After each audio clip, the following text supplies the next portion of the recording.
વડોદરાની મુખ્ય કેનાલ એબીસીમાં ફરી એકવાર પડ્યું ભ્રષ્ટાચારનું ગાબડું। વડોદરામાં ફરી એકવાર મુખ્ય કેનાલમાં ભ્રષ્ટાચારનું ગાબડું સામે આવ્યું છે। વડોદરાની એબીસી અને વીબીસી કેનાલમાં સ્લેબમાં મોટું ગાબડું પડ્યું છે। આ ગાબડું લગભગ 15થી 20 ફૂટનું છે। જો આ ગાબડું તૂટી જાય તો અનેક ખેતરોમાં પાણી ભરાઈ શકે છે, જેનાથી ખેડૂતોને ખેતીમાં મોટું નુકસાન થઈ શકે છે। આશ્ચર્યની વાત તો એ છે કે તંત્ર દ્વારા 1 મહિના પહેલાં જ આ કેનાલનું સમારકામ કરવામાં આવ્યું હતું, પરંતુ એક જ મહિનામાં ફરી એ જ જગ્યાએ ગાબડું પડતા તંત્રની કામગીરી પર સવાલો ઊભા થયા છે। માત્ર આટલું જ નહીં, પાદરાની કેનાલમાં પણ ગાબડા જોવા મળ્યા છે।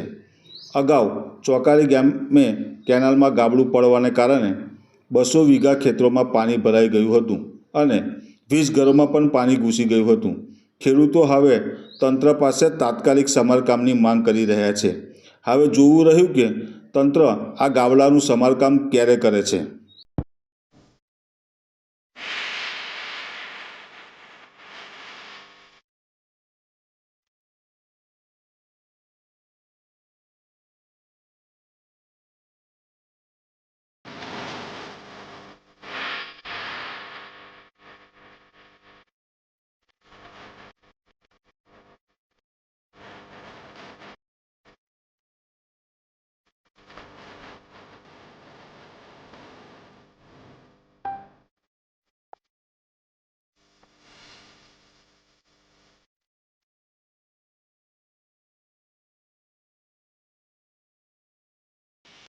મારું નામ વિજય છે।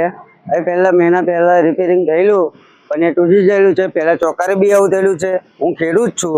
હવે ફરીવાર આ કંઈક નુકસાન થાય તે જવાબદાર કોણ?